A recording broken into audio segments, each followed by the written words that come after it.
Muy buenas chavales, hoy vamos a hablar de el romanticismo. El romanticismo es una corriente cultural que abarcó muchos campos de diferentes producciones artísticas. Se pone en valor lo subjetivo, lo emotivo y las sensaciones fuertes, así exaltando el individualismo y la libertad personal. Básicamente promueve la exaltación, la emoción, la subjetividad, la pasión, el sentimiento, lo sublime, aquel adjetivo tan importante de este movimiento, lo sublime. Esta corriente surge como reacción a la Ilustración y al neoclasicismo, y tiene origen en Alemania e Inglaterra. Toma los puntos claves del movimiento Sturm und Drang, que significa tormenta e ímpetu. El término romanticismo proviene del francés. Roman significa novela, aludiendo a lo novelesco, a la ficción, frente a la razón. Empecemos con la pintura del romanticismo. Se caracteriza por rechazo al neoclasicismo, la importancia de las luces y el color por encima del dibujo. Esta es muy importante. Composiciones dinámicas, gestos dramáticos, convulsos, etc. Y culto al paisaje y a la naturaleza furiosa. Estas cuatro características destacan la pintura del romanticismo, pero cada autor lo va a ir desenvolviendo de una forma u otra. La pintura del romanticismo se desarrolla en cuatro regiones muy importantes, que es Francia, Inglaterra, los estados alemanes y España. En Francia podemos destacar a tres autores muy importantes: Antoine Gros, Géricault y Delacroix. Antoine Gros ha hecho obras como Napoleón visitando los apestados de Jaffa o Napoleón en las pirámides. También destaca Géricault, que es muy importante porque destaca la rebeldía y el dramatismo en todas sus obras. Toca temas cotidianos y escabrosos y destacan las obras de la Balsa de la Medusa, la cual es un símbolo muy importante del romanticismo, y el Derby de Epsom. Pasando con el siguiente autor, tenemos a Delacroix. Le fascinan las ruinas medievales, la libertad de Goya y los clásicos barrocos. Tuvo una gran influencia por sus viajes a lo largo de su vida y destacan las obras de La matanza de Quíos, La muerte de Sadunápolo, y La niña huérfana. En Inglaterra tenemos dos tipos de movimientos, que son los paisajistas y los visionarios. Los paisajistas son los que se encargan de hacer paisajes y no buscan lo sublime, sino lo pintoresco en ellos, ¿vale? Todo es digno de ser pintado, no solo los grandes paisajes, sino también el paisaje rural y campesino. Tiene un interés en la naturaleza bestial. Destacan autores como John Contable, ¿vale? Que ha hecho obras como El carro de Leno, o El molino de Dehan, o Wyvern Park. Luego, William Turner es el segundo artista paisajista. Básicamente destaca la obra de Lluvia por velocidad y El temerario remolcado a dique seco, ¿vale? Por último, de los paisajistas destaca Thomas Cole, que ha hecho obras como The Oxbow o Expulsión, Luna y Luz de Fuego. Pasando con los visionarios. Los visionarios es un movimiento que muestra una pintura llena de imágenes fantásticas trabajadas con líneas sinuosas que hacen del color un elemento secundario. Nos trasladan al mundo de los sueños, a una visión personal mucho más íntima del autor. Destacan autores como William Blake, que es muy importante porque era un poeta y grabador influido por el manierismo y el gótico, y ilustró obras tan importantes como La Divina Comedia de Dante o El Paraíso Perdido de Milton, o la Biblia, u obras de Shakespeare. Ha hecho también la obra esta de Nabucodonosor, que es una obra así también bastante importante del romanticismo.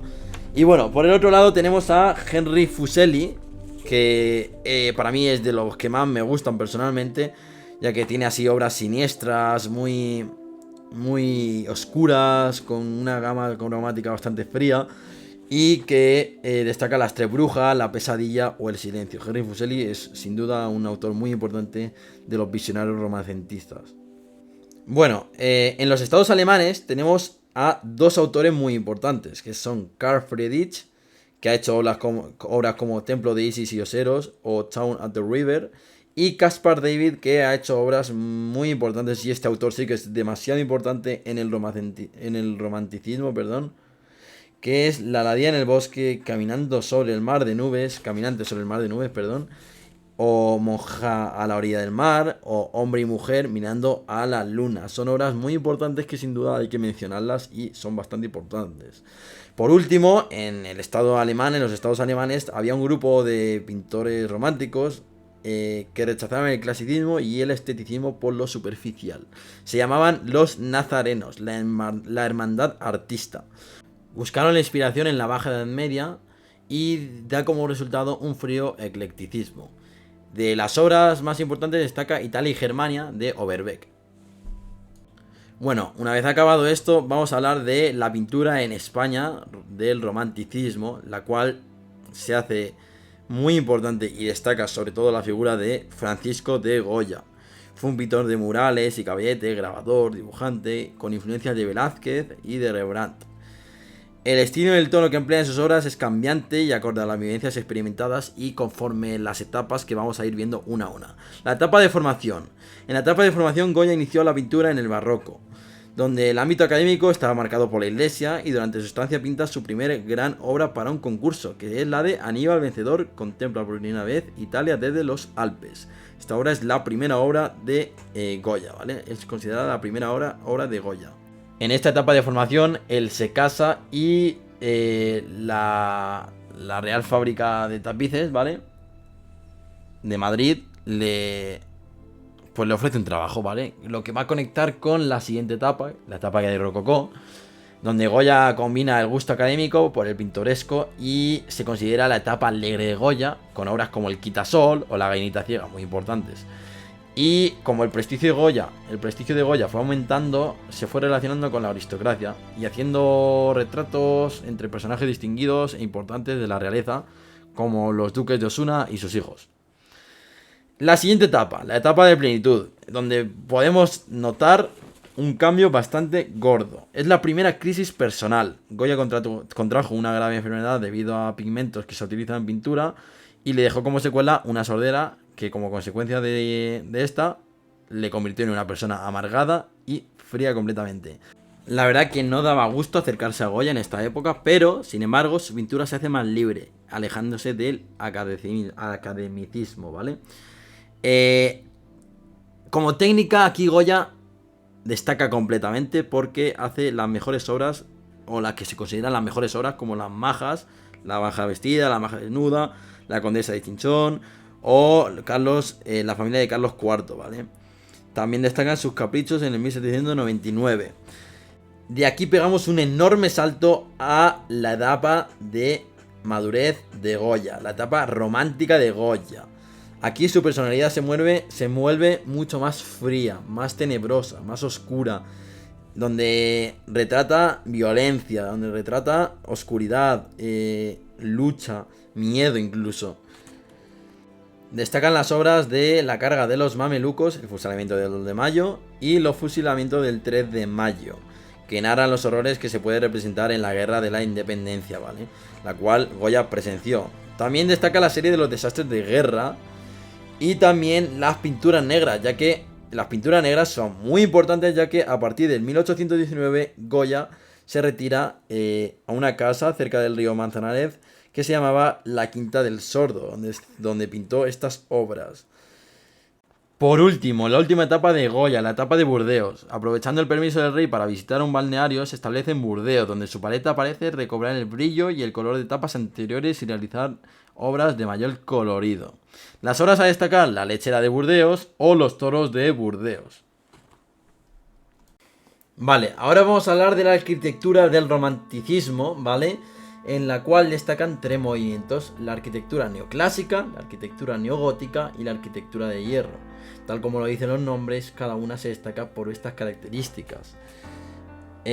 Bueno, nada más que comentar. La arquitectura neoclásica tiene volúmenes a gran escala, formas geométricas simples, columnas dramáticas, detalles dóricos, griegos o romanos. En realidad es neoclásico, es un movimiento neoclásico que se emplea aquí en el romanticismo. Y bueno, también el neogótico pues es gótico, imita el gótico original, donde se usan elementos arquitectónicos, los arbotantes, la cantidad de catedrales que hay, y se opone al movimiento neoclásico totalmente. Y por último, la arquitectura del hierro, donde destaca el material resistente y barato, que es el hierro, donde se hace hierro fundido, hierro forjado, ¿vale? En el neoclásico destaca el Congreso de los Diputados, el Arco de la Estrella en París, el Walhalla.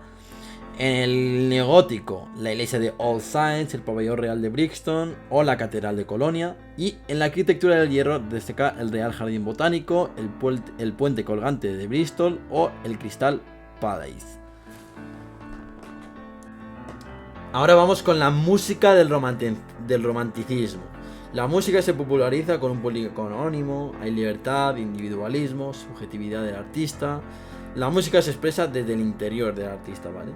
Hay una exaltación de pasiones, sentimientos, un desarrollo de la orquesta e importancia de la ópera. Destaca Beethoven, Verdi y Wagner. De Beethoven destacamos la primera sinfonía, la tercera sinfonía, la heroica, la sexta sinfonía, la pastoral, la novena sinfonía, la coral. Y hace innovaciones como la ampliación de la orquesta, la innovación en la sinfonía, dando instrumentos de viento y importancia a la percusión, o básicamente repetición de sonidos. Y por última característica, la innovación en la sonata. También tenemos a Verdi, que tiene como característica una intensa expresión de los sentimientos, donde toca mucho los temas del amor y la muerte, exaltando la libertad, y tiene obras como Nabucco, Aida, Otelo y Falstaff. Por último, Wagner, el último artista músico del romanticismo. Tiene características con un espíritu romántico, el pesimismo e idealismo, una obsesión por la muerte, una idea de un hombre superior, y exalta la mitología germánica, dioses, héroes, etc. El anillo de Nibelungo, en la obra clave de Wagner. Pasamos a otro campo artístico, que es el mobiliario, el arte del diseño de muebles en el romanticismo, el cual destaca el estilo Regency y el estilo de Segundo Imperio. El estilo Regency se desarrolló en Inglaterra y se inspira en formas griegas, antiguas y adaptaciones del románico con influencias chinas y góticas. Básicamente es un estilo neoclásico, ¿vale? Y por último, el estilo Segundo Imperio, también llamado estilo Napoleón III, es un estilo arquitectónico que nació en Francia bajo el Segundo Imperio del reinado de Napoleón III. Por eso su nombre. Se busca inspiración en los grandes clásicos de la ebanistería francesa. Vale, aquí hay una serie de muebles que podemos mencionar, una serie de muebles importantes, los cuales tienen nombres bastante característicos y bastante extraños, ¿vale? Como el velador, un confident y buffet. Estos tres muebles son bastante importantes en el romanticismo, ¿vale? Bueno, por último, hay una técnica de dorado al mercurio, también en el estilo Napoleón III, que se llama ormolu, ¿vale? Es una técnica de dorado al mercurio. También era importante destacar. Bueno, como último campo que toca el romanticismo, ¿vale? Es el nacimiento de la danza. La Sílfide fue el primer ballet en el que bailar en puntas tenía una razón estética y no era simplemente un truco acrobático, ¿vale? Se utilizó por primera vez un traje consistente en una falda larga y vaporosa que se mostraban los tobillos, y en aquella época una falda se consideraba escandalosa, entonces era algo innovador, era algo horrible para aquella época. La gente se quedó hipnotizada con la actuación, sinceramente. Entonces era algo revolucionario completamente, ¿vale?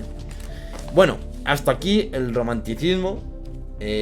Sí, ha tocado bastantes puntos, pero todavía no acaba aquí el romanticismo, ya que el romanticismo es una de las cosas más importantes del arte, uno de los movimientos más importantes del arte, que sin duda abarcó un montón de campos, y abarcó también la escultura, más artes, muchas más cosas que hablaremos en el siguiente vídeo del romanticismo tardío, ya que se merece un vídeo completo el romanticismo tardío de lo extenso que es. Sinceramente, es lo que menos me gusta, el romanticismo tardío, es lo que menos me llama la atención, pero ahí está, ¿vale? Así que bueno, gente, hasta aquí el vídeo de hoy, espero que te haya gustado. Dale like, suscríbete. Sinceramente el romanticismo me parece de las mejores épocas artísticas en cuanto a pintura, no literaria. Literaria no me gusta tanto, pero en cuanto a pintura me parece una auténtica maravilla. Mi autor favorito es Francisco de Goya. Ya sabéis que las pinturas negras me encantan. Jerry Cole también me encanta. Henry Fuseli, obras así oscuras me flipan, y sobre todo en el romanticismo destacan mucho estas obras. También así por ejemplo, un paisajista que me encante es John Constable, que me parece una majestuosidad, la verdad. Una obra de arte total, la verdad. Pero bueno, que sí, gente, que ya no os doy más el coñazo, chavales. Aquí el vídeo de hoy, el romanticismo. Un saludo y hasta luego.